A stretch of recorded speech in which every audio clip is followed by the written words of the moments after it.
శ్రీ గురుభ్యో నమః. శ్రీ రమణ సద్గురు దేవాయ నమః.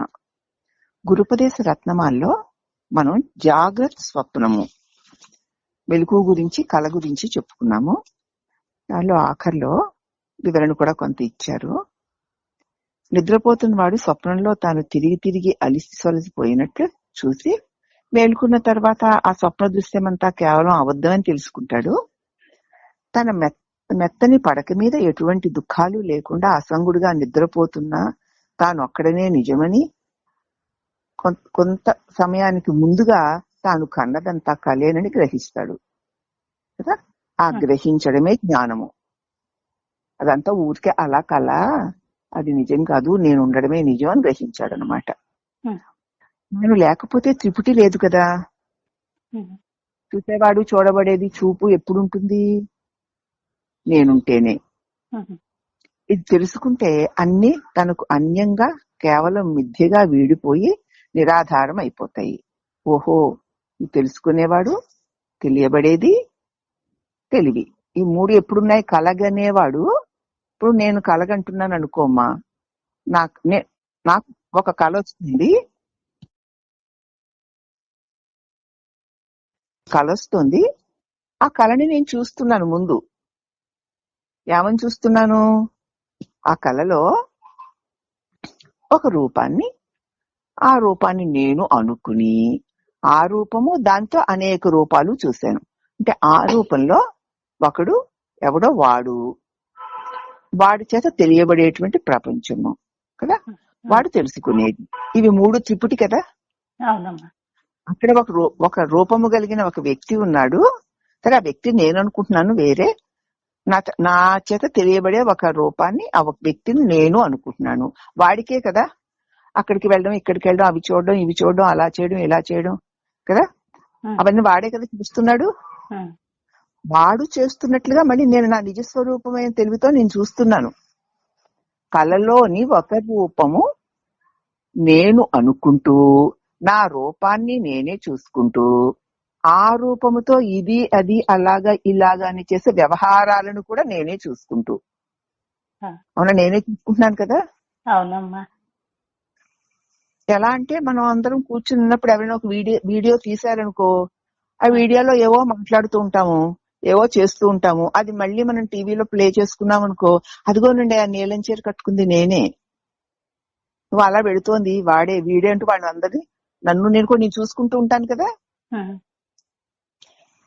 నేనేమో నేను ఇక్కడ అలాగే ఉన్నాను, చూడబడే ఒక రూపాన్ని నేనని చూస్తున్నాను. అవునమ్మా. అవునా? మనల్ని మనం వీడియో తీసుకుని దాన్ని పెట్టుకుంటే మన కదలికలన్నీ, అది ఆ వీడియోలో ఉన్నటువంటి కదలికలన్నీ ఉన్న ఒక రూపాన్ని నేను అనుకుంటాను. ఆ రూపం ఎలా వెళ్ళింది అలా వెళ్ళింది అంటూ ఆ రూపాన్ని గురించి ఇప్పుడు మాట్లాడుతూ ఉంటాను చూస్తున్నప్పుడు. అవునా? మరి ఇప్పుడు ఆ రూపం నిజమా? ఇప్పుడు దాన్ని చూస్తున్న నువ్వు నిజమా? చూస్తున్నా నేనే నిజమమ్మా. మరి అక్కడ కూడా ఒక వాణి గారు ఏవేవో చేశారుగా.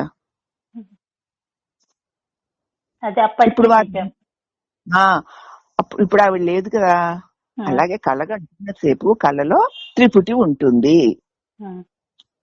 ఆ త్రిపుటి ఈ తెలివి స్వరూపమైన నేను లేకపోతే లేదుగా. లేదమ్మా. నిద్రలో మరి ఆ నేను లేదు కదమ్మా. ఇది తెలుసుకుంటే అవన్నీ తనకి అన్యంగా కేవలం మిథ్యగా వీడిపోయి నిరాధారం అయిపోతుంది. తెలుసుకుంటే ఏమైంది? మెలకు వచ్చింది. వచ్చాక ఆ కళలో ఉన్న ఒకడు, వాడికి జరిగినటువంటి సంఘటన అవన్నీ ఏమైపోయాయి? నా చేత తెలియబడి, నాకే తెలియబడి ఒక రూపం నేనే అనిపించి ఆ రూపం యొక్క కష్ట సుఖాలని నావే అనుకొని ఏడ్చి నవ్వి అది వెళ్ళిపోయింది. నేను మిగిలాను ఉన్నాను కదా. అదే తాను లేకపోతే ఈ త్రిపుటే లేదు. ఇది తెలుసుకుంటే ఇంకా అవన్నీ తనకు అన్యంగా కేవలం మిథ్యగా నిరాధారం అయిపోతాయి. ముందు ఆ మిగిలి ఉన్న నువ్వుంటేనే కదా అవన్నీను. కళ లేకముందు నువ్వు ఉన్నావు, కళ వచ్చాక నువ్వు ఉన్నావు, కళ పోయాక నువ్వు ఉన్నావు. ఈ త్రిపుటుల సంఘం లేకుండా సత్యజ్ఞానంలో శయనించే సుఖస్వరూపుడే జ్ఞాని. ఆ త్రిపుటిలు అలా కలుగుతూ ఉంటాయి. మెలకు ఒక కళ, కళ ఒక కళ, దాని తప్పకుండా త్రిపుటులు ఉంటాయి. ఇప్పుడు నేనేంటంటే ఒక బాగా వినండి, ఇది అర్థమైతే అంతా అర్థమైపోతుంది. ఇప్పుడు ఈ మెలకువను కూడా కళ వల్లే చూడమంటున్నాం కదా. ఇప్పుడు ఈ మెలకువలో ఈ రూపము వాణి అని, ఈ రూపము నేను అని కదా అనుకుంటున్నాను. ఎవరి మటుకు మీరందరూ కూడా అలాగే కదా అనుకుంటున్నారు. అనుకుంటున్నామమ్మా. ఈ వాణి అనే రూపము ఎవరి చేత తెలియబడుతోంది? నా చేతనే, తెలివి స్వరూపమైన నా చేతనే వల్లనే నా రూపం, ఒక రూపము తెలియబడుతుంటే ఆ రూపమును నేను అనుకుంటున్నాను. అవునా? ఆ రూపానికి ఏవేవో క్రియాకలాపాలు అవి జరుగుతున్నాయి ఆ రూపంతో. ఆ రూపాన్ని బట్టి నేను చూస్తున్నాను, ఆ రూపం యొక్క వ్యవహారాలన్నీ జరుగుతుంటే దానిని తెలుసుకునే తెలివి స్వరూపాన్ని నేనన్న సంగతి తెలియక నా చేత తెలియబడే ఈ రూపము నేనన్నుకున్న భ్రమలో ఉండి నేను నడిచాను, నేను వచ్చాను, నేను వెళ్ళాను, నేను చెప్పాను, నేను అన్నాను, నేను తిన్నాను అంటాను. అవన్నీ చేసింది ఎవరు? నా చేత తెలియబడే ఒక వాణి అనబడే రూపం. మరి అది నేనా? కాదమ్మా. అది నా చేత తెలియబడిందిగా, తెలియబడుతోందిగా. ఈ రకంగా దేహాత్మ భావన పోవాలంటే నీవు తెలివి స్వరూపంగా నిలిచి నీ తెలివిలో తెలియబడే నేననుకుంటున్నటువంటి నీ దేహ వ్యవహారాలన్నీ నా చేత తెలియబడుతున్నాయే తప్ప ఇవేవి నావి కావు, దానికి నేను సాక్షిని.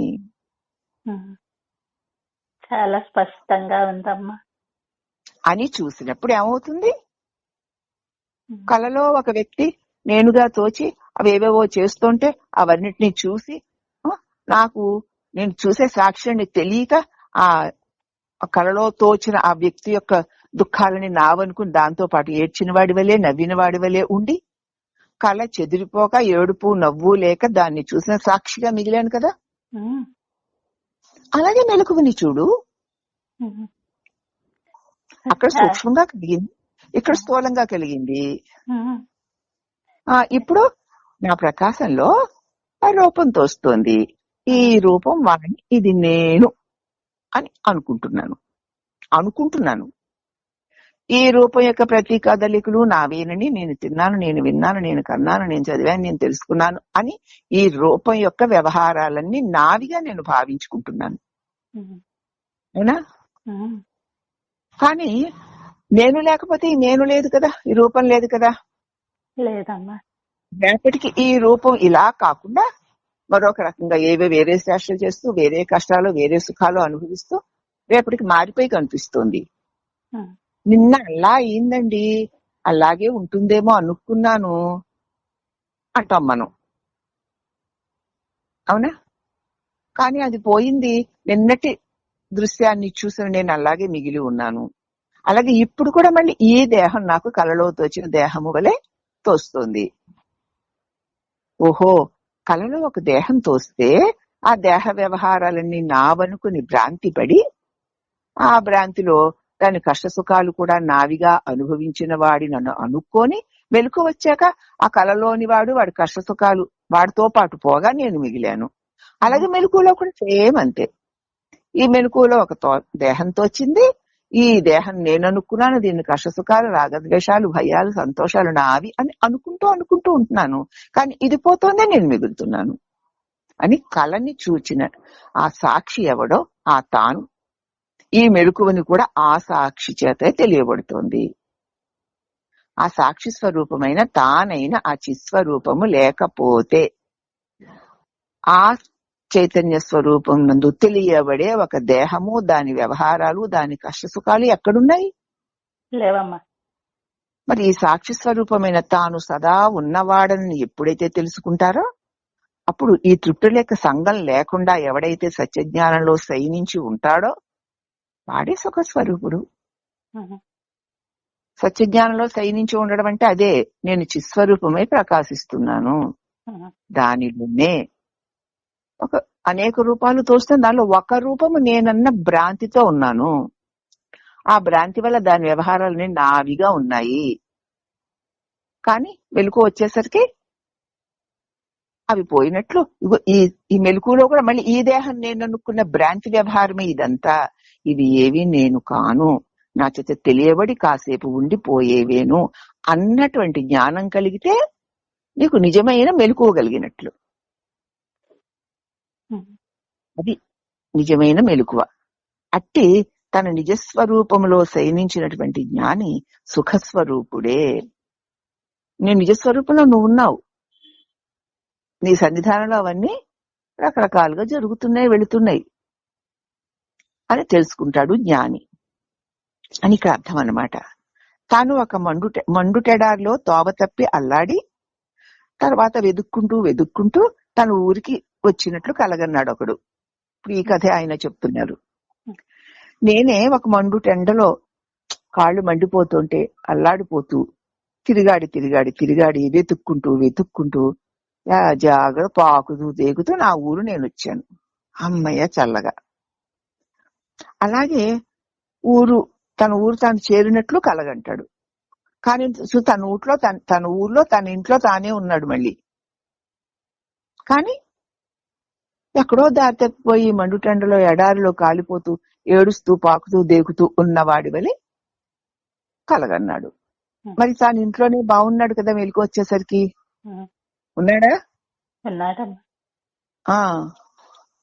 మరి ఏది నిజం? కళ నిజమా? కళలో అనుభవాలు నిజమా? ఆ కళ జరుగుతున్నంతసేపు ఆ కళ నిజమనిపిస్తూ ఆ కళ పోగానే దానిని గుర్తెరిగే ఇప్పటి నీ తెలివి స్వరూపం నిజమా?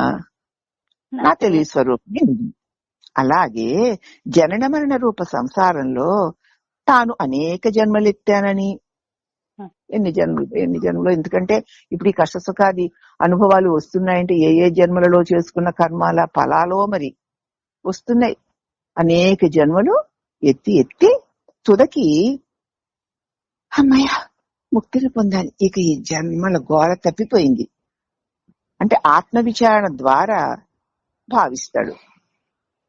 అమ్మయ్య ఇది నేను కాదని తెలియక, ఇవన్నీ కళ్ళలోలాగే వచ్చిపోయేవి అని తెలియక, ఒక దృశ్యం రూపం తోస్తే అది నేనే అనుకున్న భ్రాంతిలో ఇన్నాళ్ళు ఉండడం చేత అనేక సుఖ దుఃఖాది అనుభవాలు పొందిన వాడి వలె అనుకున్నాను. అసలు నేనెప్పుడు ఏ రూపము కాలేదు, ఏ రూపము యొక్క కష్ట సుఖాది జనన మరణాది అనుభవాలు ఏవి నాకు లేనే లేవు. నాలోనే అవి తెలియబడి కాసేపు ఉండి తొలగిపోయేవే తప్ప నాకెప్పుడు ఏమీ కలగాలేదు కదా, కలగాలేదు. నేను చిన్మయ స్వరూపుణ్ణి అన్నటువంటి నా నిజ స్వరూపం మెలకువ నాకు రాక అజ్ఞాన నిద్రలో కంటున్న కళలే ఇవన్నీ అని తెలుసుకుంటాడు. అది వాడెవడో మరి మండుటెండలో ఎడారుల్లో కాలిపోయి దూలిపోయి ఏడ్చి ఆఖరికి పాక్కుంటూ దేక్కుంటూ తన ఇంటికి వచ్చి అమ్మయ్య సుఖపడ్డాను అనుకుని చూసేసరికి అసలు ఎండలోకి వెళ్ళనూ లేదు, ఆ తాపత్రాలు పడనూ లేదు, ఇంట్లోనే ఉన్నాడు. అవునా? అది ఇది ఒకటే. కళ నుంచి మేల్కొన్నవాడు కళలో ఒక్క అనుభవము నావే అన్నప్పుడు ఏడ్చిన వాడు ఒక్క అనుభవము నాకు లేనే లేదు అని తెలుసుకున్నాడా? మరి దేంతో తెలుసుకున్నాడు? తాను దాన్ని చూసిన వాడే గాని ఆ తోచిన వాడు కాదని తెలుసుకున్నాడు. అవునా?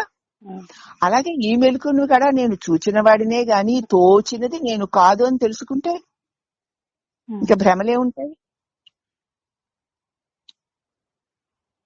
ఉండవు కదా.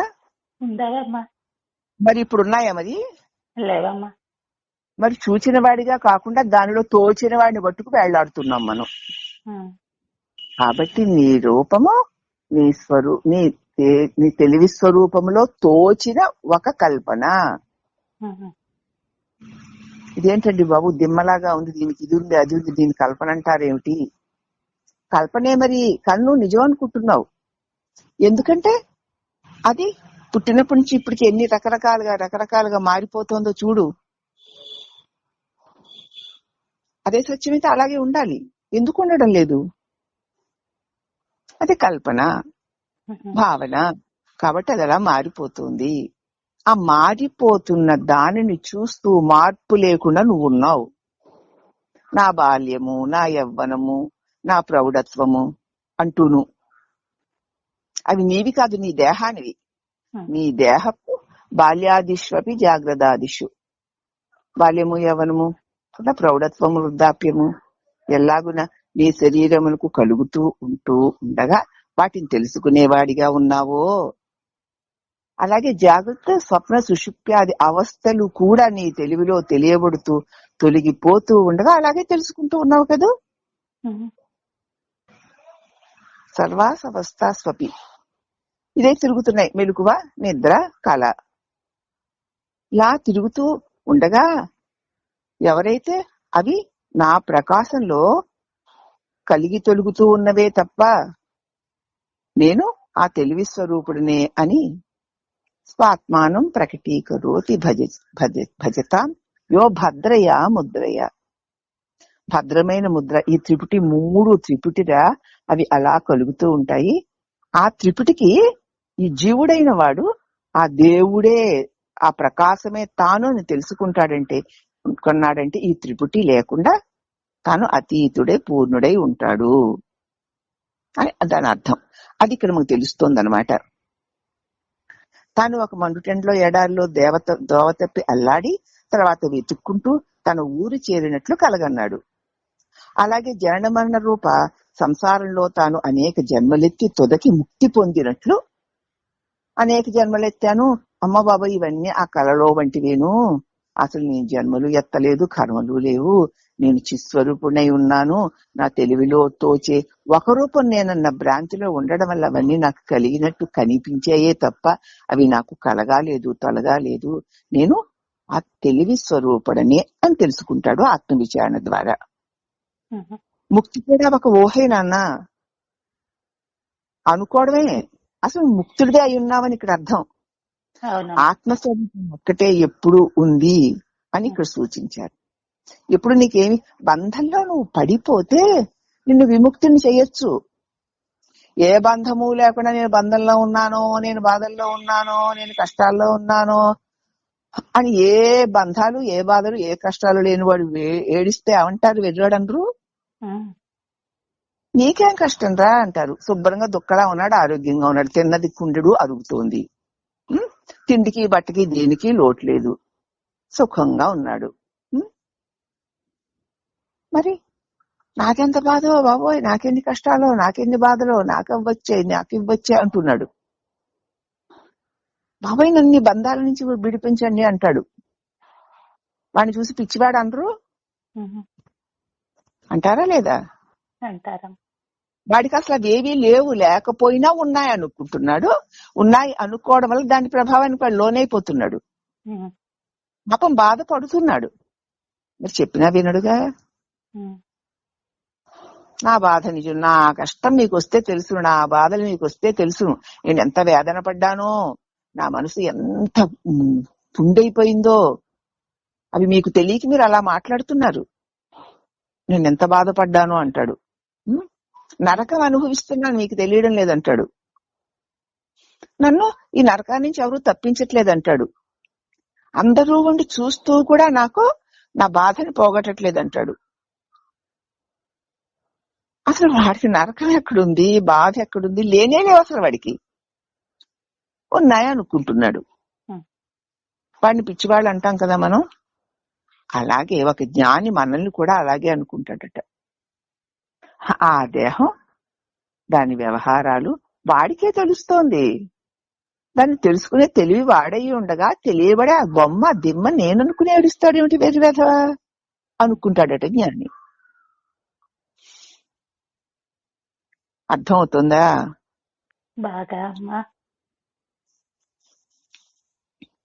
అందుచేత ముక్తి అన్నది కూడా ఒక ఊహే, అసలు బంధమే లేదు, ఉందనుకుంటున్నావు అంతే. పామే లేదు, ఉందనుకుంటున్నావు అంతే. అలాగే బంధమే లేదు నీకు. ఎందుకంటే బంధము, ఈ దేహము, ఈ బాధ, ఈ సుఖము దేనికి తెలియబడుతున్నాయో ఆ తెలివికి బంధమేమిటి? లేదమ్మా. మరి ఎవరికి తెలియబడుతున్నాయంటే నాకే అంటున్నావు. నీకే తెలియబడుతుంది. నువ్వెవరివి? దేన్ని తెలుసుకునేవాడివి. ఆ తెలుసుకునేవాడికి తెలియబడేదాని బాధలు ఎలా వాడికి కలుగుతాయి చెప్పు? కలగవమ్మా. కలగవు కదా. ఉమ్, కాబట్టి నువ్వు నీ తెలివి స్వరూపాన్ని నా చేత అది తెలియబడేది అనేటువంటి బోధలో నువ్వు స్థిరపడకపోతే నేను తెలివిని అంటావు గాని నీ తెలివిలో తెలియబడేదో తైతక్క ఆడుతూనే ఉంటావు. నిజంగా నీకు సత్యజ్ఞానం ఉదయిస్తే కానీ ఆ దేహం యొక్క ప్రారంధము దాని పనులు జరుగుతుంది. నా చేత తెలియబడుతోంది అది. ఉమ్, దాని కష్టం, దాని సుఖం, దాని ఏడుపు. అసలు అది ఏడుస్తుందా శరీరం ఎక్కడన్నా? ఎక్కడన్నా శరీరం ఏడవడం చూసారా? ఉమ్, చూడరు. ఎందుకంటే శరీరం ఏడుస్తున్నట్టు కనపడుతుంది కదా. శరీరములో ఒకడుండి ఏడుస్తున్నాడు, ఉమ్, జీవుడు. ఒకడుండి ఏడుస్తున్నాడు. వాడెవడు అని చూస్తే లేనివాడు. ఉమ్, ఏడుస్తున్నట్టు కనపడుతున్నాడు, వాడు అసలు లేడు. ఉమ్, ఉం? లేదమ్మా. మరి ఇంకా ఏడ్చేవాడే లేనప్పుడు ఆ దేహం యొక్క వ్యవహారాల యొక్క క్షీణ వృద్ధ అవస్థలు గతులు అది ఒక వస్తువుకి కలిగేవి. ఉమ్, అప్పుడు మరి ఇంకెవరికి దాని బాధలు దాని వికారాలు కలుగుతాయి? కాబట్టి జాగ్రత్తగా మనం పరిశీలించి చూసుకున్నప్పుడు తెలివినేనని తెలిసినప్పుడు ఓహో ఇది తెలియబడుతోంది. ఈ స్థితులు ఈ గతులు ఇవన్నీ కూడా నా చేత తెలియబడే ఈ దేహానివే గాని నావి కావు, ఇది నా చేత తెలియబడుతోంది అన్న జ్ఞానం కలిగిందనుకో ఇది నాది అని ఏడ్చేవాడు అక్కడ లేకుండా పోతాడు. ఉమ్,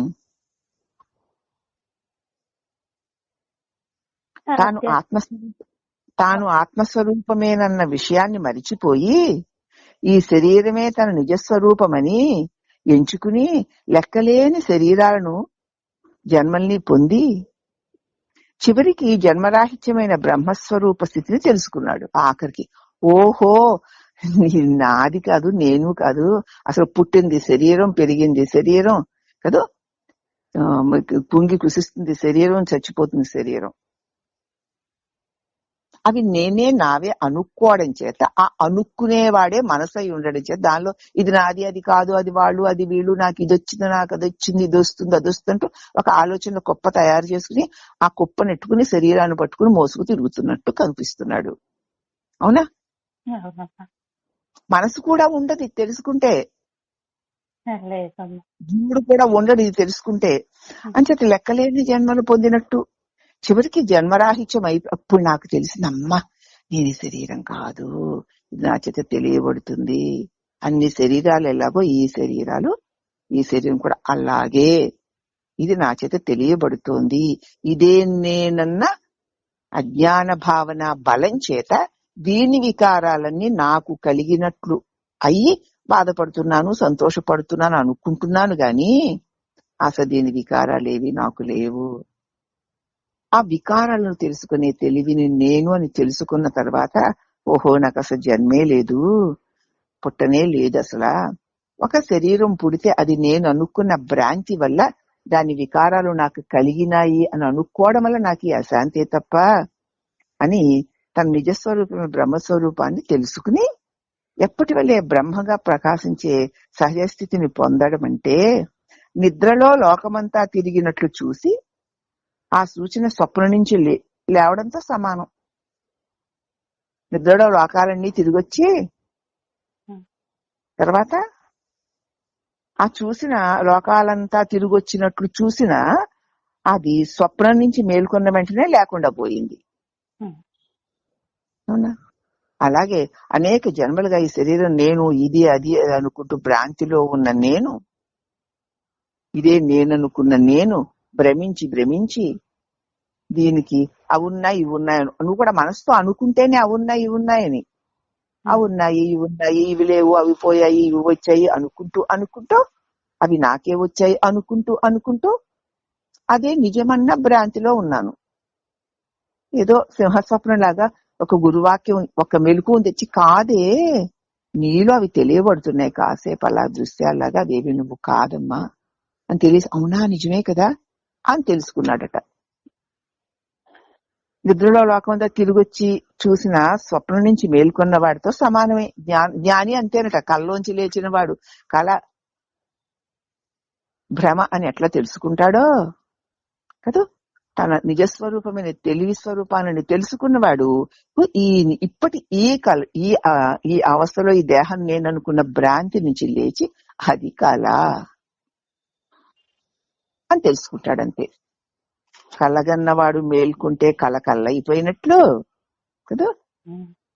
నువ్వు కాని నీ శరీరం నేను అనుకుంటున్న భ్రాంతి పోతే నేను ఈ శరీరాన్ని తెలుసుకునేవాడినే గాని శరీరం నేను కానన్న జ్ఞానం కలిగితే కళ పోయినట్లు ఈ భ్రమరూపమైన ఈ దేహము ఈ జగత్తు లేకుండా పోతాయి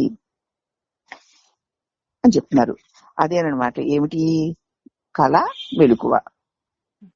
అర్థమైంది కదమ్మా? అయ్యిందమ్మా. సరేనండి, కళ మెలకువ, కళంతో మెలకువ అంతే అని చెప్పి ఆఖరికి తీర్మానం చేశారు.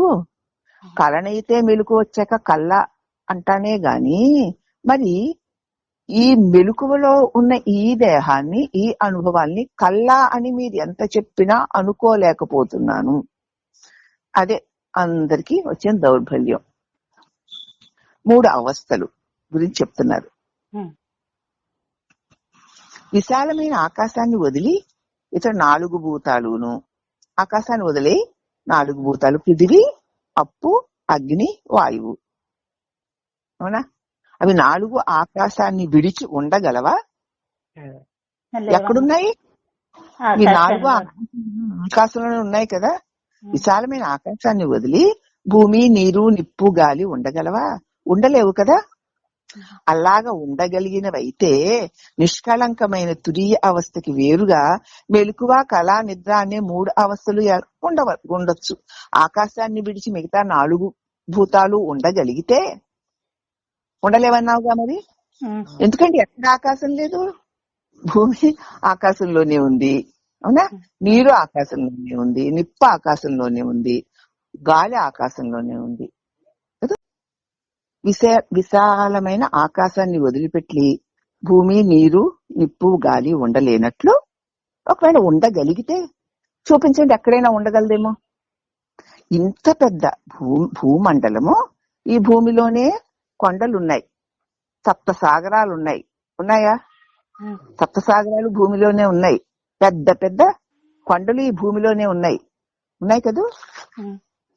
మరి సమస్తము ఈ భూమిలోనే ఉన్నాయి. సూర్య చంద్రుడు ఇవన్నీ కూడా ఈ భూమిలోనే ఉన్నాయి. ఈ భూమి ఈ 4 భూతాలతోటి ఉన్నటువంటి నానా విధాల నామరూపాలతో ఉన్నటువంటి ఈ భూమి ఎక్కడుంది? ఆకాశంలో గిరగిరా తిరుగుతోంది. అవునా? ఆకాశంలోనే తిరుగుతుందా? పోనీ చెప్పారుగా ఈ సైంటిస్టులు, పరిశోధకులు చెప్పారుగా, ఇప్పుడు ఆకాశంలో తిరుగుతోంది భూమి. ఆకాశాన్ని విడిస్తే భూమి ఎక్కడుంటుంది కదా.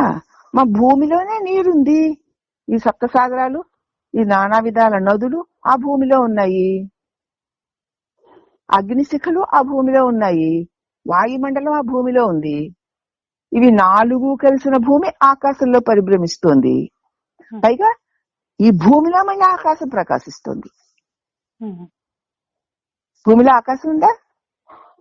మరి ఇప్పుడు మనకు కనిపిస్తున్న ఆకాశం ఏమిటి? భూమిలో కూడా ఆకాశం ఉంటేనే కదా మనకు ఆకాశం కనిపిస్తుంది. ఆకాశ గర్భంలో ఈ మిగతా 4 భూతాలు కదా, 4 పంచభూతాలు ఆకాశ గర్భంలో భ్రమిస్తున్నాయి, తిరుగుతున్నాయి. ఆకాశాన్ని విడిచి ఈ 4 భూతాలు లేవు. ఉంటే ఆకాశంలోనే ఉండాలి. సహస్రకోటి భువనాలైన ఆకాశంలోనే ఉండాలి. ఆకాశమే సమస్తానికి అవకాశం ఇచ్చే నిధి. అర్థమైంది? ఆకాశం అంటే పైకి చూడకండి, ఖాళీ. ఖాళీయే ఆకాశం. ఖాళీలోనే ఏదైనా ఉండాలి. ఆకాశాన్ని విడిచి ఉండలేవు కదా. ఖచ్చితంగా తెలిసిపోయింది కదా, మన బుద్ధికి అందినంత వరకు చూస్తే తెలిసిపోయింది కదా. ఒకవేళ ఉండగలిగింది అనుకుందాం, అయితే నిష్కళంకమైన నీ నిజస్వరూపము నువ్వు విడిచి నీ మెలకువ, నీ కళ, నిద్ర అనే 3 అవస్థలు ఉండగలవా చెప్పు? ఆకాశమును విడిచి మిగతా 4 భూతాలు ఉండలేనట్లు నిష్కళమైన ప్రకాశ స్వరూపమైన నీ తెలివిని అయిన నిన్ను విడిచి నీ కళ, నీ నిద్ర, నీ మెలకువ ఉండగలవా చెప్పుము? ఆకాశమును విడిచి మిగతా పంచభూతాలు 4 భూతాలు లేనట్లు తెలివి స్వరూపమైన నిన్ను విడిచి కళ, నిద్ర, మెలకువ ఉండగలవా చెప్పుము? ఉండలేవు కదూ. ఉండదమ్మా. నువ్వు లేకపోతే కళ ఏది, నువ్వు లేకపోతే మెలకువేది, నువ్వు లేకపోతే నిద్రేది? ఏమీ లేదు. అంటే మెలకువ, కళ, నిద్ర నిజం కాదు, నువ్వు ఉండడమే నిజం. అవి అట్లా భ్రమిస్తూ ఉన్నట్లు కనిపిస్తూ ఉంటాయి. నువ్వు అలాగే ఉంటావు. అవి కలుగుతూ తొలుగుతూ ఉంటాయి, కానీ నువ్వు అలాగే ఉన్నావు. అదే నీ నిజస్వరూపం. అవి వచ్చిపోయేవి, భ్రమారూప దృశ్యాలు అని తెలుసుకో. అవస్థల గురించి చీల్చి చెండాడు అవతల పడేశాడు ఆయన. ఇక నిద్రా తమస్సును చీల్చుకొని ప్రకాశించే సహజ తురీయ అవస్థలో దృఢంగా నిలబడలేక ఇదిగో ఈ మందబుద్ధులే, ఈ మెలకువ, ఈ కళ, నిద్ర అనే 3 అవస్థలు నాకున్నాయి అనుకుంటున్నారు. నీ తలకాయ నీకే ఉన్నాయి. ఎందుకు?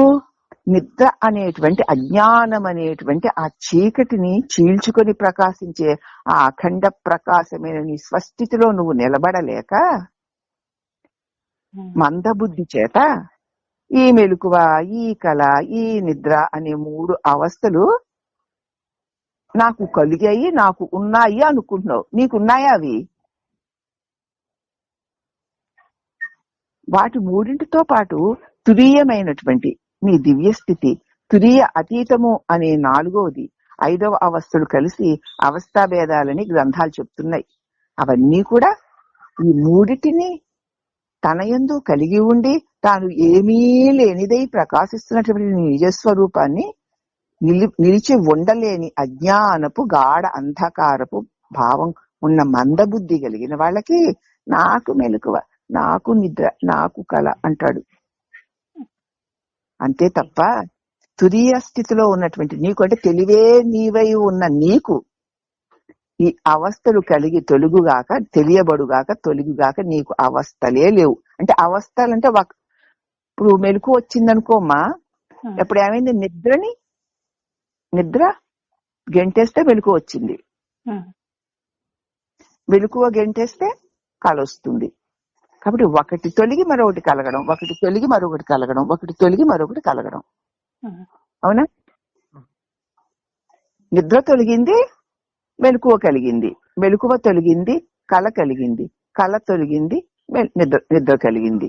ఇట్లా కలగడం తొలగడం, కలగడం తొలగడం ఎక్కడ జరుగుతున్నాయి? నువ్వేమన్నా కలిగావా, తొలిగావా? కలిగింది మెలకువ, కలిగింది తొలగింది నిద్ర కదా, కలిగింది కళ, తొలగింది మెలకువ. ఇట్లా ఇవి 3 కలిగి తొలుగుతున్నాయి గాని నువ్వేమైనా కలిగి తొలిగావా? నీకేమైనా కలిగి తొలగడాలు ఉన్నాయా? అజ్ఞానం వల్ల వాటి కలిగి తొలగడాలు నాకే అనుకుంటున్నావు. నాకే మెలకు వచ్చింది, నాకే కళ వచ్చింది, నాకే నిద్ర వచ్చింది అనుకుంటున్నావు. నీకు కాదు, నువ్వు అలాగే ఉన్నావు. అవి అలా కలిగి తొలుగుతున్నాయి. అవి నేనే, నాకే, నావే అనుకోవడం వల్ల అవి నీకు కలిగినట్లు కనిపిస్తున్నాయి గాని నువ్వు తురీయాతీతుడవై ఉన్నావు. ఈ 3టికి అవతల ఉన్నావు. నువ్వు తెలివివై ప్రకాశిస్తున్నావు అని ఈ అవస్థల యొక్క భేదాలను బట్టి నువ్వు తురీయాతీతుడవై ఉన్నావు. ఇక 4 అని కూడా చెప్పడానికి ఏమీ లేదు. 4 ఏమిటి? ఈ 3 నాకుంటే 4 అనాలి. అవునా? ఈ 3 నాకు లేనప్పుడు ఇక 4 అని ఏమంటాం? నేనొక్కడనే.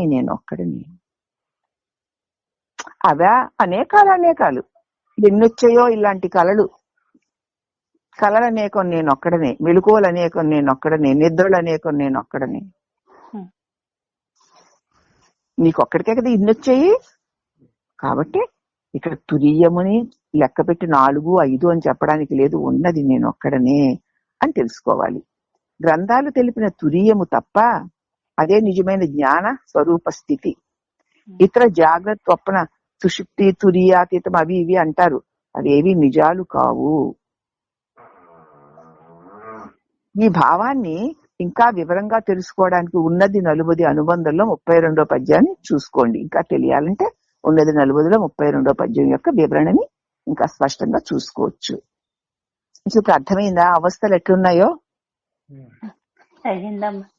అవస్థలకు అతీతంగా ఉన్నవాడి వెళ్ళి ఇప్పుడు మనం కనీసం మన బుద్ధితో మనం గ్రహించాం కదా, వస్తున్నాయి వెళుతున్నాయి, ఎన్ని నిద్రలు వచ్చెళ్ళాయో. నువ్వేమన్నా వెళ్ళావా వచ్చావా? ఎన్ని కలలు ఎన్ని మలుకవలు వచ్చి వెళ్ళాయో. నువ్వేమన్నా వచ్చావా వెళ్ళావా? నువ్వు అలాగే ఉన్నావు, అవి వచ్చి వెళుతూ ఉంటాయి. ఎప్పుడు? వాటి మీద నీ ధ్యాస పెట్టినప్పుడు. అవేవి నేను కాదు నాది కాదు నీ ధ్యాస దాని మీద వదిలేస్తే ఇంకా అవి కలగో తొలగో. నీ ధ్యాస ఉంటేనే కదా ఇది తెలివనో ఇది మెలకువనో ఇది కలనో ఏదో అంటావు. నీ ధ్యాస దాని మీద పెట్టినప్పుడు కనీసం ఆ మూడు ఉన్నాయి కలిగేయి తొలిగేయి అంటావు. అసలు ఇక అవి లేనివేను అని తెలిసాక దాని మీద ధ్యాస ఎందుకు పెడతాం మనం? పెట్టినప్పుడు ఏముంది? ఏమీ లేకుండా నువ్వు అక్కడవే ఉన్నావు. అదే సత్యజ్ఞానం, అదే నిజస్వరూపము. దీని వివరణ కావాలనుకుంటే ఉన్నది 40 అనుబంధంలో 32వ పద్యాన్ని ఒకసారి చూసుకోవాలి అంటున్నారు. ఇక అవస్థల గురించి కదా మనకి వివరిస్తున్నారు. అహంకార రూప జీవుడు ఉన్నంత వరకే, ఇదిగో ఇదిగో ఈ భోగవతం అంతా అహంకార రూప జీవుడు. నేను ఆకారమన్న భావన కలిగిన వాడిని జీవుడు అంటారు. వాడున్నంత వరకే ఈ జాగ్రత్త స్వప్న అవస్థలు వాటి భేదాలు తెలుస్తాయని గ్రహించు. నేను దేహాన్ని అన్న భ్రాంతి భావన ఉన్నంత వరకు నిద్ర మెలకువలు కలలు అన్నటువంటి భేదాలు తెలుస్తాయి. ఎగసే ఈ అవస్థలకు అభిమానిని జీవుడు అంటారు. వచ్చిపోయే ఈ అవస్థలు నేనే నేనే నాదే అని అభిమానించేవాడిని జీవుడు అంటారు. ఇప్పుడు మనమే అది. వాడు తన్ను తాను నేనెవరినా, నాకు ఈ అవస్థలు కలుగుతున్నాయా, నాకేనా ఇవి, నేనేనా, అసలు నేనెవడిని? కలలో ఉన్నట్లు మెలకువలో ఉండట్లేదు, మెలకువలో ఉన్నట్లు నిద్రలో ఉండట్లేదు. ఇవన్నీ రకరకాలుగా ఇలా మారిపోతుంటే, ఆ మారిపోతే అలాగే పుట్టినప్పటి నుంచి ఇప్పటి వరకు ఈ దేహం రకరకాలుగా మారిపోతుంటే, ఈ దేహం నేను అనుకుంటూ ఈ దేహం మార్పుల్ని తెలుసుకుంటూ నేను మారకుండా అలాగే ఉన్నాను. కళలను నికంటూ కళలో మార్పుల్ని తెలుసుకుంటూ ఆ కళ పోయినా నేను అలాగే ఉన్నాను. మెలకువలో మార్పుల్ని తెలుసుకుంటూ అవి పోయినా నేను అలాగే ఉన్నాను. అసలు ఇంతకీ నేనెవరిని అని తన్ను తాను విచారించినట్లయితే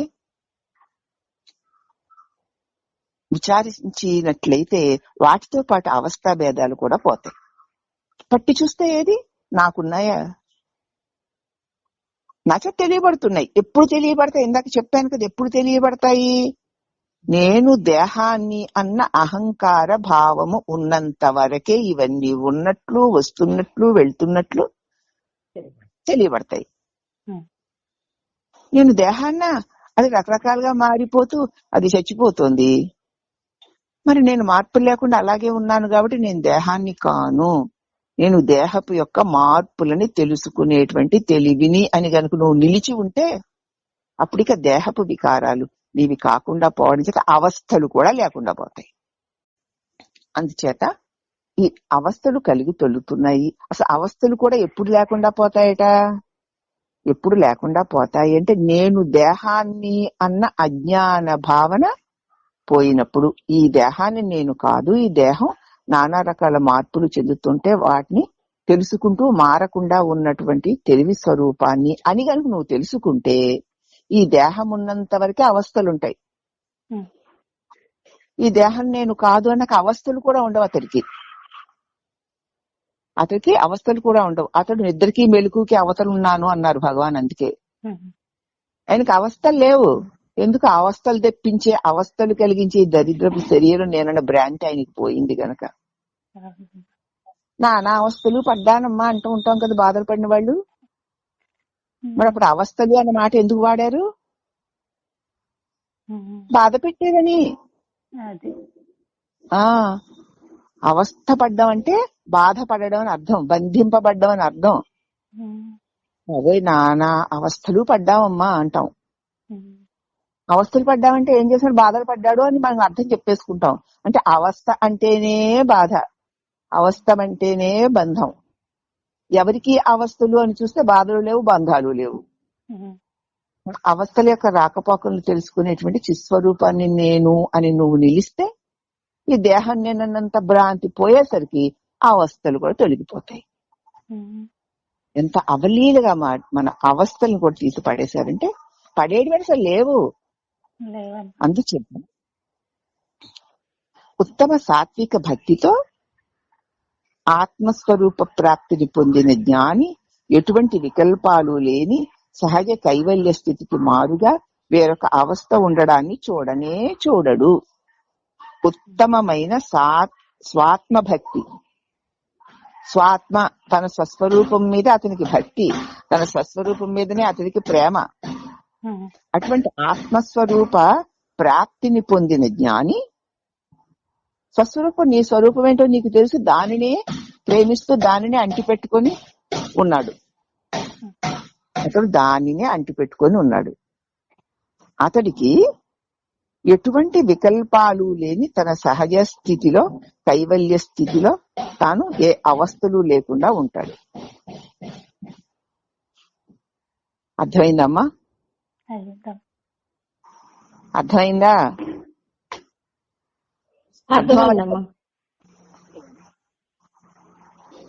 ఉత్తమమైన స్వాత్మ భక్తి, భక్తి అంటే నీ నిజస్వరూపపు ఎరుకలో నిలిచి ఉండడమే, అంకితమై ఉండడమే.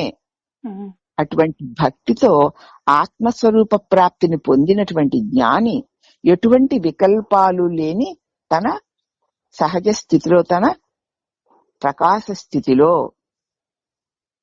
కైవల్య స్థితికి మారుగా వేరొక, అటువంటి స్థితికి మారుగా వేరొక అవస్థలే అతడికి ఉండవు. చిన్మయోహం శివోస్మేహం అని ఉంటాడు, తన చిత్స్వరూపుడే ప్రకాశిస్తూ ఉంటాడు అంతే. ఇక అతడి ప్రకాశంలో ఈ అవస్థలు కూడా గోచరించవు వాడికి, జ్ఞానికి.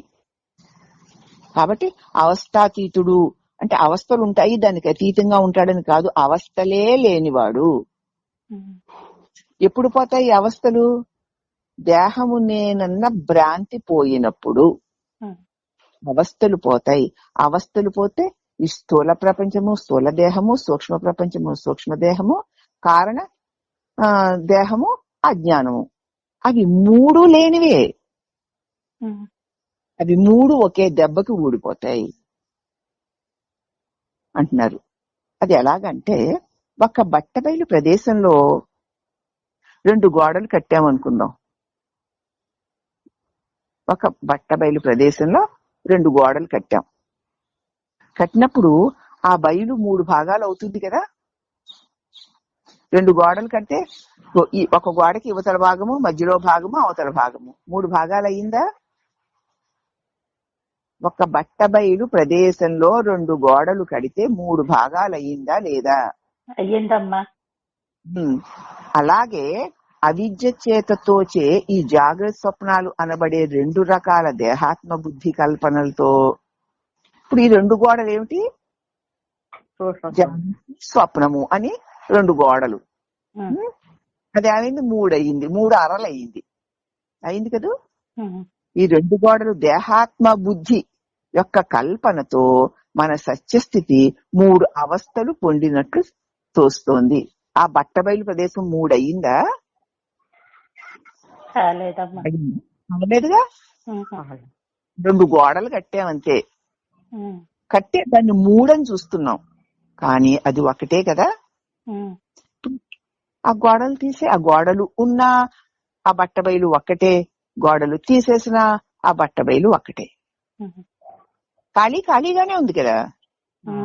దాంట్లో గీతలు 2 గోడలు కోస్తే గోడలు కడితే ఏమైంది? 3 అయినట్లు కనపడుతుంది. ఈ మెలకువ, ఆ కళ అలాంటి గోడలు. అయినా ఆకాశము, ఆ బట్టబయలు మూడు అవ్వలేదు కదా, అలా పొందినట్లు కనిపిస్తుంది కదా. అలాగే దేహాత్మ బుద్ధి యొక్క కల్పనతో మన సత్యస్థితి, ఆకాశం వంటి ఆ సత్యస్థితి మూడు అవస్థలు పొందినట్లు తోస్తోంది. కాల, మెలకువ, నిద్ర అని మూడు పొందినట్లు తోస్తోంది దేహాత్మ బుద్ధి వల్ల. ఒక్క దేహం నేననుకున్న భావన వల్ల అదేం చేస్తుంది? కళ, మెలకువ, నిద్ర అని మూడు, నీ నిజస్వరూపమైన తెలివిని మూడు విభాగాలు చేసి చూపిస్తోంది. ఎవరికి తెలిసింది? నీ తెలివికే తెలిసింది. తెలివి అలాగే ఉంది. కళ, మెలకువ, నిద్ర కాసేపు ఉండి వెళ్ళిపోతున్నాయి. ఆ గోడలు రెండు అలా పెట్టినంత మాత్రాన ఆ ఖాళీ మూడు కాలేనట్లు నీ తెలివి ఎప్పుడు మూడు అవస్థలు కాలేదు, మూడు స్థితులు, మూడు గతులు కాలేదు. అలాగే ఏకంగా ప్రకాశిస్తోంది. అర్థమైందా? బాగా అర్థమైంది. చాలా బాగా అర్థమైందమ్మా. కాబట్టి నీ సత్యస్థితి మూడు అవస్థలు పొందినట్లు తోస్తుంది. మన సహజ స్థితిలో అంటే నీ తెలివి స్వరూప స్థితిలో జాగ్రత్త శరీరంతో కలిసిన దేహాత్మ బుద్ధి స్థితిని జాగ్రత్త అవస్థ అంటున్నాం. నా సహజ స్వరూపమైన ప్రకాశంలో ఈ మెలకువలో తోచే ఈ శరీరముతో కలిసినటువంటి దేహమే నేనన్న బుద్ధి, దాన్ని జాగ్రత్త అవస్థ అంటున్నాం. ఈ మెలకువలో ఈ దేహమే నేను అన్న మన బుద్ధినే జాగ్రత్త అవస్థ అంటున్నాం. అలాగే స్వప్న శరీరంలో కలిసిన దేహాత్మ బుద్ధి యొక్క స్థితినే స్వప్నం అంటున్నాం. స్వప్నంలో ఏం చేసింది? తన చేత తెలియబడిన ఒక దేహం నేనని కలిసింది, దానినే స్వప్నం అంటున్నాం. అలాగే అనుకుంటున్న మనం మూడవ భాగం అంటే ఈ రెండు శరీర ఉపాధులు కాని మన యథార్థ స్థితిని నిద్రావస్థ అని అనుభవిస్తున్నాం. అవి రెండు నేనైతే మరి రెండింటిని విడిచి నిద్రలో ఉంటున్నాను కదా,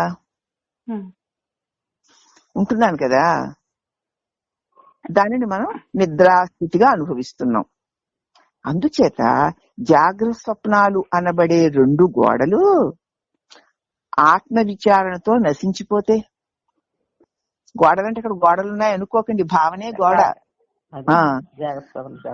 భావనే గోడ. అవునా? ఈ జాగ్రత్త ఈ స్థూల శరీరము నేను అనుకునే స్థితే మెలకువ జాగ్రత్త అవస్థ. నా తెలివిలో తోచి ఆ సూక్ష్మ శరీరమే నేను అనుకునే స్థితే స్వప్నావస్థ. ఏమీ అనుకోకుండా ఉన్న స్థితే నిద్రావస్థ. అవునా? ఈ అవస్థలన్నీ దేనిలో తెలుస్తున్నాయో అది అవస్థ కాదుగా. మరి దేనిలో తెలుస్తున్నాయి? నాలో, నాకు. నేను ఈ అవస్థ త్రయములకు అతీతుడను, నాకు అవస్థలు లేవు. ఎందుకంటే అవి మూడు కలిగి తొలుగుతోండగా, అవి మూడు నేను కాక కలిగి తొలగక ఉన్న ఆ జ్ఞాన స్వరూపమును నేనై ఉన్నాను. అనుభవమే కదా మనకి.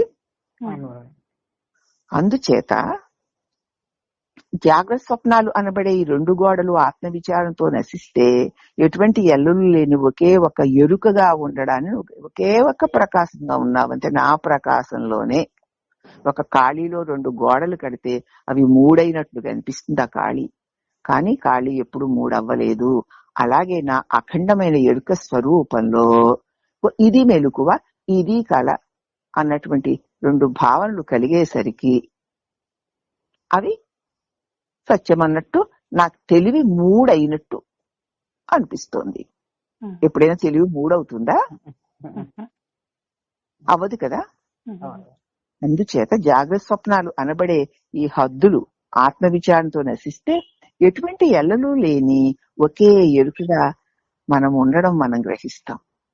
తెలివై నేను ప్రకాశిస్తున్నాను నా తెలివిలోనే అని మనం గ్రహిస్తాం. ఇట్లా గ్రహించే తరుణంలో దీనిని ఆ మూడు కాని నాలుగో అవస్థగా భావించి దాన్ని తురీయము అంటారు. ఊరికే ఎలాగూ ఇది మూడు లేవు అంటే ఇవి మూడని చెప్తున్నాం గనక ఇవి మూడు కాదు కాబట్టి నాలుగవది అంటున్నారు అంతే. అని పేరు చేసామంతే, మనకు తెలియడానికి ఆ పేరు పెట్టుకున్నాం. అయితే తర్వాత ఈ తురీయం యొక్క కొత్తదనం నిజం కాదని, ఆ 3 అవస్థలు నిజమైతే కదా ఇది 4వని అంటాము. ఇందాక ముందే చెప్పేశాను కదా నేను. ఇవి 3 ఉంటే ఈ 3ని చూసే ప్రత్యేకమైన ఒక తురీయం 4వది ఉంది అనాలి. అసలు ఈ 3 లేవు, ఇంకా 4వది ఏముంది? ఒక్కటేగా. అందుచేత అయితే ఈ 3 అసత్యమని తెలిసిన క్షణం దానికి తురీయము అని అనడం ఎందుకు దాన్ని అని తెలుసుకోవడం చేత అది తురీయమును కాదు, మరి ఏమిటది? మన స్వభావ స్థితే. నేనదే, నేను చిన్మయ స్వరూపాన్నే. నేనంటే చిత్, నేనంటే సత్, నేనంటే దుఃఖరహితమైన ఆనందం, నేను చిన్మయోహం శివోస్మ్యహం అని తెలుసుకుంటావు. బుద్ధికి బాగానే తెలిసిపోతూ ఉంటుందిలేండి. కానీ శాస్త్రాలు ఈ స్థితికి మళ్ళీ తురీయాతీతమని ఏదో ఒక పేరు పెట్టాయి. ఇవన్నీ జీవుడికి అజ్ఞాన దశలో ఆత్మజ్ఞానాన్ని గురించి చెప్పిన పదాలే తప్ప వాటిని మనం పట్టుకోక్కర్లేదు. తన ఉనికిని గురించిన ఎరుక ఒక్కటి ఉంటే చాలునండి. నేనున్నానన్న ఎరుక ఒక్కటి ఉంటే చాలు. ఇక వేరే అవస్థలంటే ఏం లేవు. నువ్వు ఉన్నావంతే. నువ్వు ఉండడమే సత్యం, నువ్వు ఉండడమే నిత్యం, నువ్వు ఉండడమే శాశ్వతం. మిగతా అసలు ఏమీ లేవు. అవి ఎప్పుడైనా ఉన్నట్టు కనపడినా ఎలాగూ లేనివి ఆకాశంలో మబ్బుల వంటివే అని గ్రహించిన జ్ఞాని అనుభవము అవస్థాతీతమే అయి ఉన్నది కదా. ఎవరో జ్ఞాని అనుభవం అయితే నాకేమిటి? ఇప్పుడు ఆ అనుభవం నాకు కలగడానికి మనం అందుకు చెప్పుకుంటున్నాం ఇది. కాబట్టి అనుభవం అవస్థాతీతమే అయి ఉన్నది అని తెలుసుకోవాలి. ఇక 14 సత్కర్మలు దుష్కర్మలు. ఈశ్వరుడు వేరు, సత్కర్మలు దుష్కర్మలు, మంచి పనులు చెడ్డ పనులు అంటే ఏమిటి అంటే చెప్తున్నారమ్మా.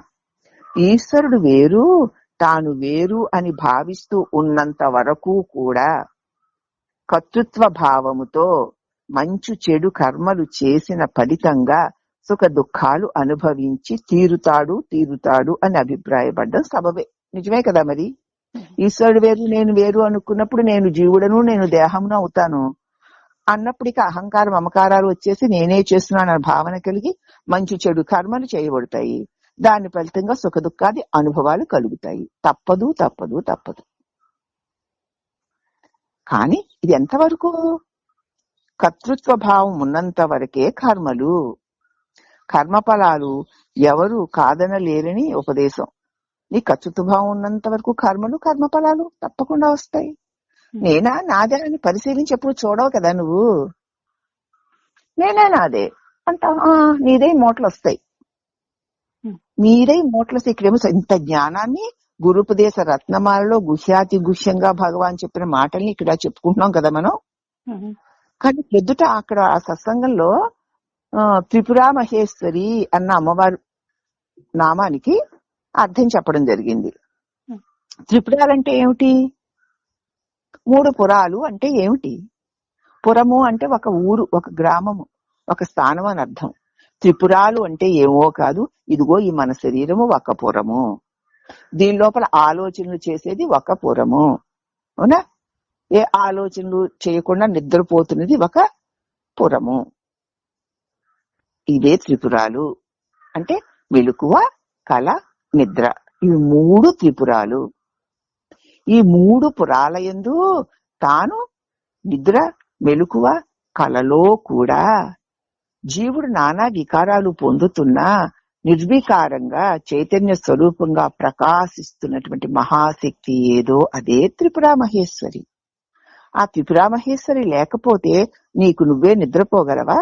నీకు నువ్వే కలగనగలవా? నీకు నువ్వే మేల్కొని వ్యవహారాలు చేయగలవా? నీకు నువ్వే జీవించగలవా? నీకు నువ్వే శ్వాసించగలవా? నీకు నువ్వే చూడగలవా? నీకు నువ్వే తినగలవా, వినగలవా, అనగలవా, అనుకోగలవా, పుట్టగలవా, చావగలవా? ఏం జరుగుతుంది? ఈ త్రిపురాలు అనబడేటువంటి ఈ దేహములో ఆ మహేశ్వరి నిండా ఉండి వీటి చేత ఈ పనులన్నీ చేయడానికి కావలసిన శక్తిని ప్రసాదిస్తున్న ఆ మహాశక్తిని త్రిపురా మహేశ్వరి అంటారమ్మా. ఇవి 3 పురాలు అంటున్నారు. ఈ శరీరమే పురము, ఇంకా చెప్పాలంటే శరీరమే దేవాలయము. ఎందుకు అంటే అమ్మవారిని పెట్టుకున్నాము, అమ్మవారికి పూజ చెయ్యాలి అన్న భావన కలిగేసరికి చుట్టూ అంతా కడుక్కుంటాం, ముగ్గులు వేసుకుంటాం, ఒళ్ళు కడుక్కుంటాం, శుచిగా ఉంటాం. అప్పుడు మన దేహాన్ని మనం శుద్ధి చేసుకుంటే గుడిని శుద్ధి చేసుకుంటున్నాము. గుడిని శుద్ధి చేసుకుంటే సరిపోతుందా మరి? అమ్మ పూజ అమ్మకి చెయ్యాలి, అమ్మకి చెయ్యాలి, ఇలా చెయ్యాలి, అలా చెయ్యాలి అంటూ అమ్మని తలుచుకుంటూ పనులన్నీ చేస్తూ ఉండగా ఇంతకు ముందు నేను, నాది, వాళ్ళు, వీళ్ళు అనేటువంటి భావాలన్నీ పక్కకి వెళ్ళిపోయి నీ మనసులో భావాలన్నీ ఆ జగన్మాత మయమై ఉండడం చేత మనసు శుద్ధిపడుతుంది. అవునా? స్థూల శరీరము శుద్ధిపడింది, సూక్ష్మ శరీరము శుద్ధిపడింది. తర్వాత ఏం జరిగింది? ఆ సూక్ష్మ శరీరంలో అమ్మకి ఆరాధన. అమ్మని మన ఇంటికి తెచ్చి పెట్టుకున్నాము, తెచ్చి పెట్టుకున్న అమ్మకి చక్కటి ఆరాధన చెయ్యాలి అన్నటువంటి ఒక ఉత్తమమైన భావన కలగడం వల్ల మన మనసు శుద్ధిపడింది. ముందు ఈ శరీరమనే, ఈ స్థూల శరీరమనే పొరము శుద్ధి చేసుకుని తర్వాత అమ్మ భావనతో సూక్ష్మ శరీరం అనే పొరమును శుద్ధి చేసుకున్న తర్వాత ఇక అమ్మా నీ దయా నీది, అమ్మా మమ్మల్ని రక్షించు, కాపాడు అంటూ ఆ తల్లిని కృతజ్ఞతాపూర్వకంగా మనం అర్చించుకుంటున్నాము. దానివల్ల ఏమవుతుంది? మన లోపల ఉన్నటువంటి ఆ మహాశక్తి యొక్క దయ లేకపోతే, కరుణ లేకపోతే అసలు ఈ జీవితమే జరగదు. ఈ జీవితం నడుస్తోంది అంటే ఆ తల్లి యొక్క దివ్య శక్తి వల్లనే అన్న జ్ఞానం కలిగేసరికి మన అజ్ఞానం కూడా తొలగిపోదు. అంతా అమ్మదయే, అంతా అమ్మ చేస్తుంది. ఈ విశ్వమంతా అమ్మ స్వరూపం. విశ్వేశ్వరి అంటున్నారు, జగదీశ్వరి అంటున్నారు, లోకేశ్వరి అంటున్నారు, విశ్వజనని అంటున్నారు, జగన్మాత అంటున్నారు, శ్రీమాత అంటున్నారు. అమ్మ ఎంత గొప్పదో కదా. సమస్త జీవులకి అమ్మ. ఒక అమ్మ తన బిడ్డని ఇంత ఎక్కువగా ప్రేమిస్తోందే, వాడికి బాధకి, వాడి భయానికి, వాడి ఆర్తికి అల్లలాడిపోయి అక్కుని చేర్చుకుంటుందే మామూలు మనలాంటి అమ్మ. మరి జగత్తుకే మాత అయినటువంటి ఆ తల్లి ప్రతి క్రిమి, ప్రతి కీటకము, ప్రతి జీవి, ప్రతి ప్రాణి తన బిడ్డలే అయి ఉండడం వల్ల ఎవరిని వదులుతుంది? అందుకే విశ్వజనని అంటున్నారు, జగన్మాత అంటున్నారు. అటువంటి జగన్మాత సదా సదా మరుపుకి రాకుండా అమ్మా నీదయా, అమ్మా నీదయా, అమ్మా నువ్వమ్మా, నేను నీ బిడ్డని అని నిరంతరం స్మరించుకోవడానికి అవకాశం ఇస్తున్నాడు భగవంతుడు. అది కూడా మనం అన్ని పనుల్లో ఉండి అజ్ఞానం వల్ల అహంకార భావంతో తిరుగుతూ కష్టసుఖాల అనుభవాలు పొందుతూ బాధల్లో ఉండి బాధలు పోవడానికి మనం అమ్మని ఆశ్రయిస్తున్నాం అనుకుంటాం. కానీ అమ్మకి మన మీద దయ ఉండడం చేత ఇదిగో ఈ శరన్నవరాత్రులని, తర్వాత గణపతి నవరాత్రులని, మళ్ళీ తర్వాత శ్రీరామనవమి, వసంత నవరాత్రులని 9 రోజులు నియమంగా నిష్ఠగా తప్పకుండా శుచిర్భూతులై శరీరాన్ని మనసుని శుద్ధి చేసుకుని 9 రోజులు నిష్ఠగా భగవన్నామాన్ని స్మరిస్తూ అర్చిస్తూ పూజిస్తూ జపిస్తూ ఉండడం చేత మన తెలియకుండానే మన శరీరపు దోషాలు, మన మనసులో దోషాలు, మన అహంకార భావాలు నెమ్మదిగా శుద్ధి పడిపోతాయి. అలా శుద్ధి పడిపోయినప్పుడు తల్లిని నువ్వు ప్రార్థిస్తున్నావు కదా, నువ్వు చేస్తున్న ప్రార్థనలకి తగిన ఫలితం నీకు ఇవ్వాలంటే నీకు అంటుకున్న పాపం తొలగాలి గనక నీ చేత తల్లి సంకల్పించి చేయిస్తుంటే, నీ పాపాలు కడిగేయడానికి అమ్మ చేయిస్తుంటే నువ్వు చేస్తున్నావు. ఎందుకు? నీ పాపాన్ని తీసేస్తే తప్ప నీ పుణ్య ఫలితాన్ని ఇవ్వడానికి అవకాశం లేదు గనక తల్లే పనిగట్టుకుని నీ చేత ఆవిడని స్మరింప చేసుకుని పూజింప చేసుకుని నిన్ను కడిగేసి శుద్ధి చేసుకునేలాగా చేసి నీకు పుణ్య ఫలితమైనటువంటి సుఖాన్ని ఇవ్వడానికి కావలసిన అర్హతనిస్తోంది. నువ్వా చేస్తున్నావు? అమ్మని తెలుసో తెలియకో అమ్మా అని పిలిచావు. నువ్వా పిలిచావు? పిలిచేలాగా అమ్మే చేసుకుంది. మొద్దులై జడులై దేహం పట్టుకుని మాయలో తిరుగుతున్నారు ఈ బిడ్డలు, వీళ్ళు మేలుకోవాలి అని కరుణించి అమ్మ మనకి మేలుకొల్పుగా అమ్మకి పూజ చేసుకుందాం అని అనిపిస్తుంది. మన చేత జపం చేసుకుందాం అనిపిస్తుంది, ధ్యానం చేసుకుందాం, మంత్రం చేసుకుందాం అనిపిస్తుంది. తల్లి అనిపిస్తే మనకి అనిపించి మనం చేస్తాం. చేస్తే ఏమొస్తుంది? ఈ స్థూల దేహం శుద్ధి పడుతుంది, మనసు శుద్ధి పడుతుంది. ఉన్నది అమ్మేను. అమ్మ అపారమైన దయతో మనం అందరం కూడా పరమ పవిత్రులమై శాంతిగా ఉంటాం. నేను అమ్మ అనుగ్రహంలో ఉన్నాను అన్న భావన స్థిరపడి మన అజ్ఞానం నెమ్మది నెమ్మదిగా తొలగిపోతూ ఉంటుంది. ఈ పనులు చేసిన పుణ్యం వల్ల పాపము తొలగింపబడి పుణ్యము నీకు సుఖ అనుభవాన్ని ఇస్తుంది. ఇటువంటి కారణంగానే ఈ నవరాత్రులు అనేటువంటి వ్రతాలను పెట్టారు. ఎవరైతే ఇటువంటి వ్రతంలో పాల్గొని అర్పిత భావముతో దేహ మనస్సుల్ని శుద్ధి చేసుకుంటూ ఈశ్వరార్పణ చేసుకుంటూ ఎవరైతే ఉంటారో వారు నిజమైన అర్చన చేసిన వారు. అది వారు చెయ్యలేరు అని కూడా గుర్తించాలి. అమ్మ కరుణ లేకపోతే చెయ్యాలని బుద్ధి పుడుతుందా? ఎందుకు చేయిస్తుంది అమ్మా? నీ దుఃఖం పోగొట్టాలని. ఎందుకు పోగొట్టాలి అంటే నువ్వు సుఖాలు అడుగుతున్నావు. మరి నీ పాపాల ఫలితమైనటువంటి దుఃఖం ఇవ్వక తప్పడం లేదు. ఆ దుఃఖం పోవాలి అంటే నీ పాపాలు పోవాలి. నీ పాపాలు పోవాలంటే ఆ పరమాత్మను నువ్వు స్మరించాలి. ఆ స్మరణ వల్ల నీ పాపాలు తొలగి నీ పుణ్యాలికి నీకు సుఖాలను ఇవ్వడానికి సిద్ధం చేస్తోంది అమ్మ. కాబట్టి ఏది జరిగినా, ఏ పూజ చేసినా, ఏ అర్చన చేసినా, ఏ జపం చేసినా, ఏ ధ్యానం చేసినా మనమే స్వయంగా చెయ్యలేము. ఆ మహాశక్తి, ఆ త్రిపుర మహేశ్వరి ఈ 3 పురాలని ఏలుతూ నేను నాది అనుకునే మనల్ని కూడా శుభ్రంగా కడిగి వేయడానికి మన హిందూ సంప్రదాయంలో ఇటువంటి చక్కటి నియమనిష్టాపూర్వకమైన అర్చనలని, ఆరాధనని, జపాలని, మంత్రాలని మనకి వేదాలు సూచించాయి. అవి సూచించిన వాటిని మనం ఆచరిస్తున్నాము. ఆచరించడం వల్ల ఏం జరుగుతుంది అంటే నీ కష్టాలని పక్కకి తొలగించి సుఖాలని తల్లి ప్రసాదిస్తుంది. కాబట్టి మనం ఇవన్నీ చేసుకుంటున్నామమ్మా. త్రిపురాలు అంటే ఏవో కాదు, ఇవేను. అందుకే త్రిపుర మహేశ్వరి, త్రిపుర సుందరి అంటూ ఆ తల్లికి పేరు కదా. ఆ తల్లి బాలా త్రిపుర సుందరి. ఎందుకంటే బాల వలె నిర్మలంగా, స్వచ్ఛంగా, శాంతిగా, ప్రీతిగా, కల్లా కపటం లేకుండా అందరినీ సమదృష్టితో చూస్తుంది కాబట్టి బాల అన్నారు. అట్టి బాల త్రిపురాలకు శక్తిని ఇస్తూ రక్షిస్తూ పోషిస్తూ ఉంది గనక త్రిపుర సుందరి అన్నారు. ఎప్పుడు సౌందర్యం వస్తుంది? మన మనసులో కల్లా కపటం లేకపోతే, మన ముఖంలో మన స్వచ్ఛత ప్రకటింపబడుతుంటే ఆ ముఖం సుందరంగా వెలిగిపోతుంది. అంతేగాని ఏదో అంగాంగాలు బాగున్నంత మాత్రాన అక్కడ అందం ఉంది అనుకోవడానికి వీలు లేదు. మనసు ఎంత స్వచ్ఛంగా ఉంటుందో ఆ స్వచ్ఛత మన ముఖంలో ప్రతిఫలిస్తూ ఉంటే అది సౌందర్యం అంటే. అందుకే ఆ తల్లిని సుందరి అంటారు. ఆ సుందరమైన ఆ సుందరి యొక్క భర్త సుందరేశ్వరుడు. విశ్వంలోని సుందరానికి, అందాలకు అందరికీ ఈశ్వరుడు ఆయన. అటువంటి త్రిపుర మహేశ్వరిని మనం ఆరాధించుకోగలుగుతున్నాం. తెలియకుండా, అనుకోకుండా ఆ కొన్ని పదాలకు లలితలో అర్థం చెప్తూ ఆ పదానికి అర్థం ఇలా వచ్చిందమ్మా. ఎందుకంటే ఒక పూజ చేస్తున్నప్పుడు కూడా ఇంత పవిత్రత ఉందనుకోండి, అది పూజ. అవునా?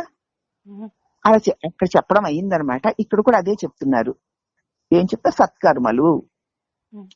ఈశ్వరుడు తాను వేరు, నేను వేరు అని భావిస్తూ ఉన్నంత వరకు కర్తృత్వ భావంతో మంచి చెడు కర్మలు చేసిన ఫలితంగా సుఖదుఖాది అనుభవాలు అనుభవించి తీరవలసిందే. అది మరి ఆ భగవంతుడు వేరు, నేను వేరు అనుకుంటాను, నాకంటే ప్రత్యేక వ్యక్తిత్వం ఉందనుకుంటున్నాను, నేనే చేస్తున్నా, నేనే చేశాను అనుకుంటున్నాను. అవునా? అందుకే సుఖదుఖాది అనుభవాలు వస్తున్నాయి, పాప పుణ్యాలు చేస్తున్నాం కాబట్టి. అందుచేత మనం నేను కాదమ్మా, నాది కాదు తల్లి, ఈ మహాశక్తి శరీరంతో ఆలోచింపచేస్తోంది, ఈ పనులు చేయిస్తోందమ్మా, నువ్వు తప్ప రెండోది లేదమ్మా అర్పణ భావంతో చేసామనుకో, అది ఏమవుతుంది? నిష్కామ కర్మ అవుతుంది. అవునా? నిష్కామ కర్మ బంధించదు, నేనే చేస్తున్నా అనేటువంటి కర్మ బంధిస్తుంది.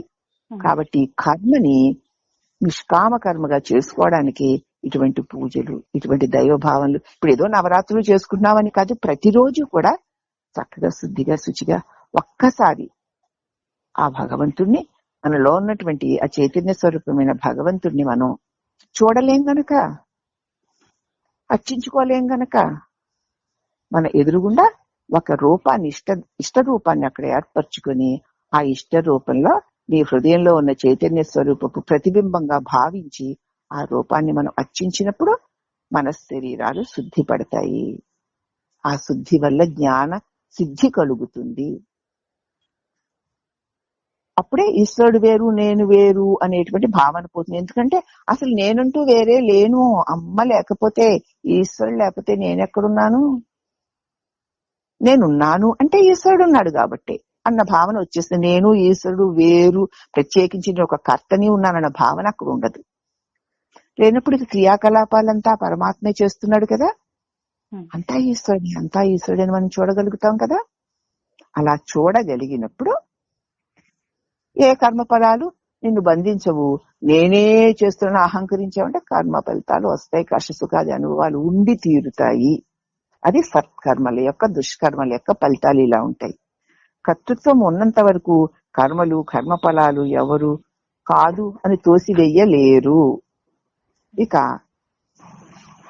ప్రాణము తన ప్రారబ్ధ కర్మ ఫలాలను నిశ్శేషంగా అనుభవించే వరకు ఆయుష్ తీరకుండా శరీరం జీవించి ఉంటుంది.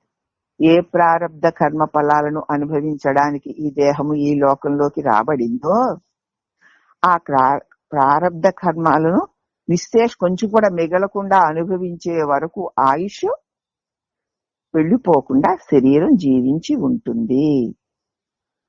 అంతే. ముందు మంచాన్ని పట్టుకుని ఉంటాడు, చావడు. మరి ఉద్ధరించి చూడడు, వినడు, తినడు, కనడు, ఏమీ చేయడు, అలా పడి ఉంటాడు, ప్రాణం పోదు. మరి ఆయుష్ తీరకుండా శరీరం పోదు. ఆ ప్రారంధం అలా పడి ఉండేటువంటి ప్రారంధం ఉంది గనక అలా ఉండడానికి అహంభావం అనే భూతాన్ని ఆ శరీరాన్ని కాపాడే రక్షకుడిగా నియమించాడు భగవంతుడు. అహంకారం అనే భూతం పట్టుకొని ఉంటంతసేపు కూడా ఆ శరీరం అలా బతికే ఉంటుంది. అందుచేత ఈ దేహం నేనటువంటి అహంకార భూతాన్ని నేను కాదు అనేటువంటి జ్ఞాన ఖడ్గంతో మాటి మాటికి ఖండించు అంటున్నారమ్మా. రేపు చెప్పుకుందాం తల్లి. అలాగే అమ్మా.